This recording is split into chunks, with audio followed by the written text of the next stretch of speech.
సతి సాటి లేని ఘనుడైనా నీరజాక్షి అలిగే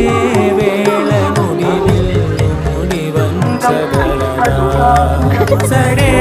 చాలు శత సైన్యాలు నడిపే ధీరుడైనా వసుధావాణి మిథిలావేణి మది వెనుక పలుకు పలుకులెరుగగలరా నీలి మేఘములలో ధరణి తేజం నయనాంతరంగములలో